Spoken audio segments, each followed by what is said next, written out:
Hello, good morning, नमस्कार सभी का स्वागत है पावर ऑफ नॉलेज लीगल मेरे इस चैनल पे। आई होप सब अच्छे से पढ़ाई कर रहे होंगे, कंपटीशन में लगे होंगे।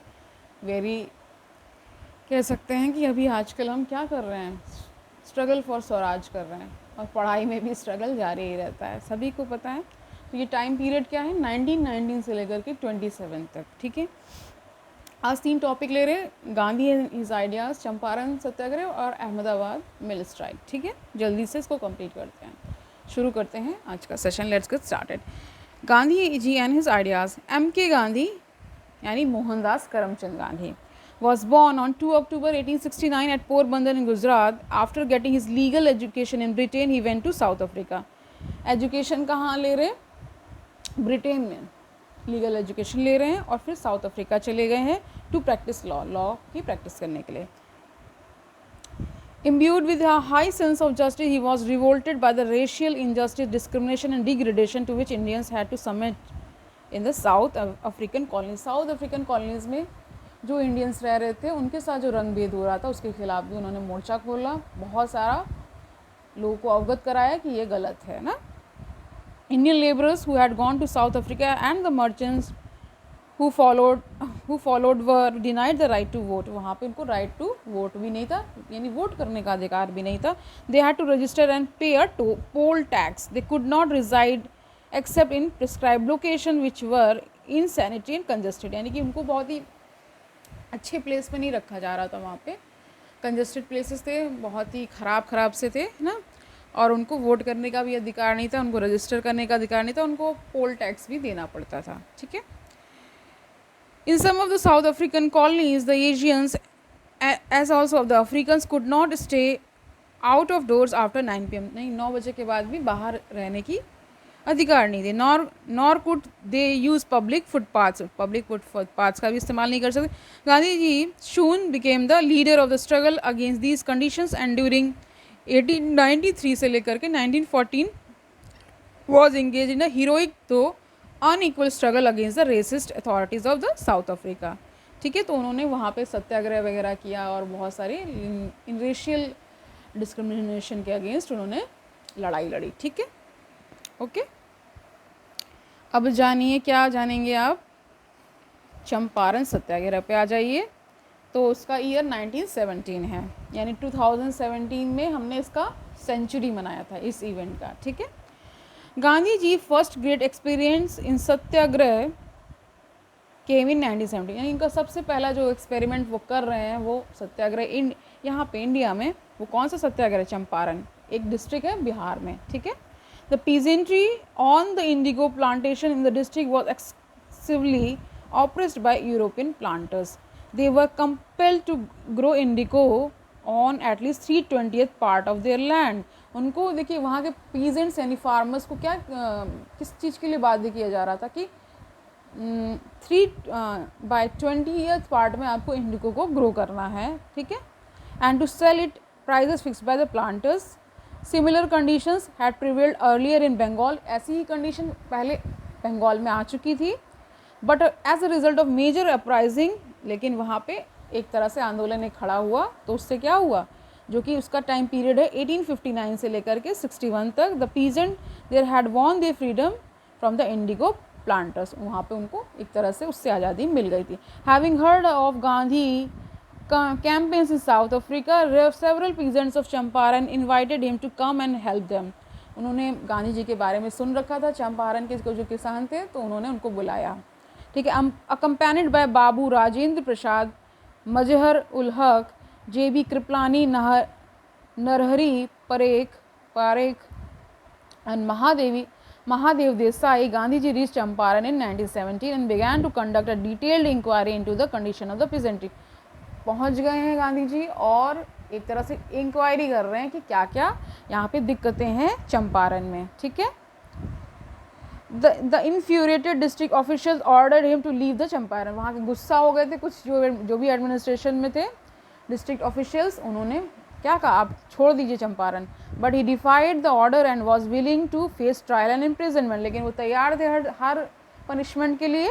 This forced the government to cancel its earlier order and to appoint a committee of inquiry on which Gandhi ji served as a member, एक कमेटी बना दी गई इंक्वायरी के लिए, तो कमेटी ऑफ इंक्वायरी हो गया, उसमें गांधी जी एक मेंबर थे। Ultimately the disabilities from which the peasantry was suffering were reduced and Gandhi ji won his first battle of civil disobedience in India. ठीक है, सविनय अवज्ञा आंदोलन आपने सुना होगा, सिविल डिसओबीडियंस के बारे में।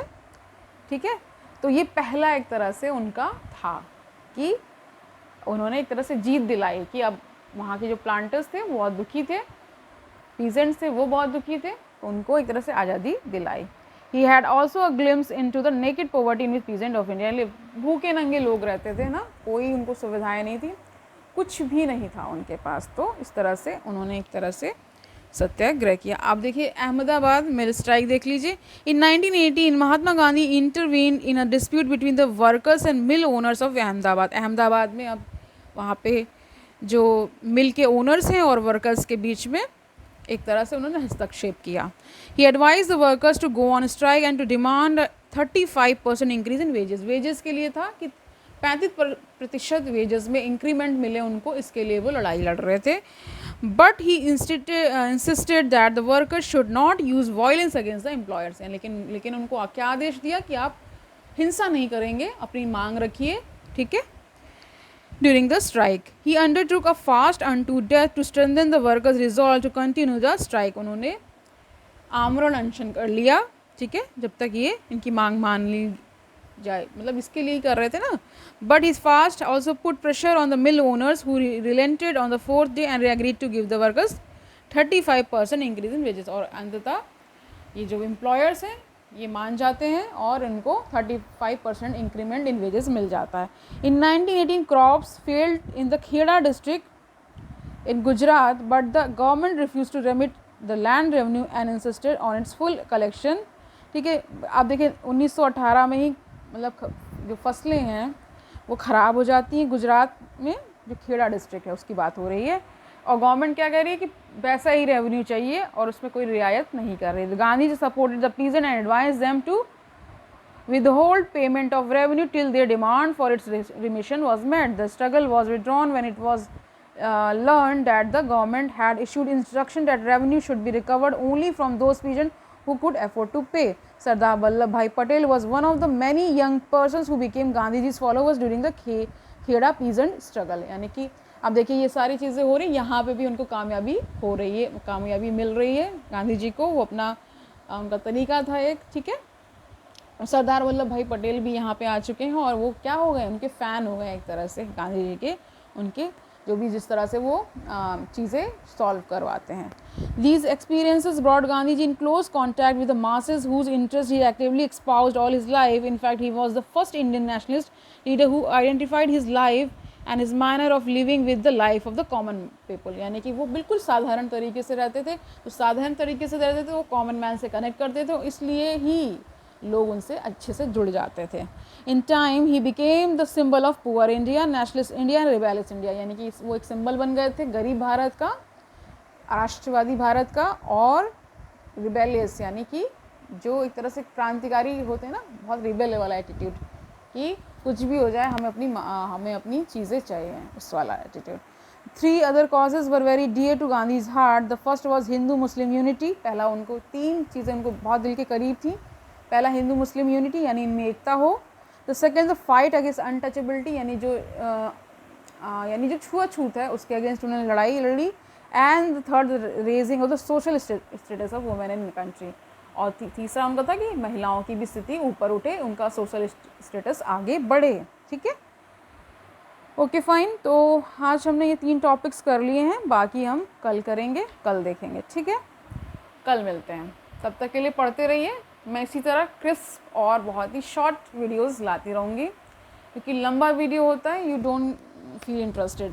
ठीक है, तो आज से हम कोशिश करेंगे 10 से 12 मिनट का ही वीडियो रखें। ठीक है, अगर कुछ बहुत इम्पोर्टेंट होगा तो सिचुएशंस के अकॉर्डिंग डील कर लेंगे, लंबा भी हो जाएगा तो कोई दिक्कत नहीं है। आज के लिए इतना ही रखते हैं, कल मिलते हैं, तब तक के लिए पढ़ते रहिए। All the best.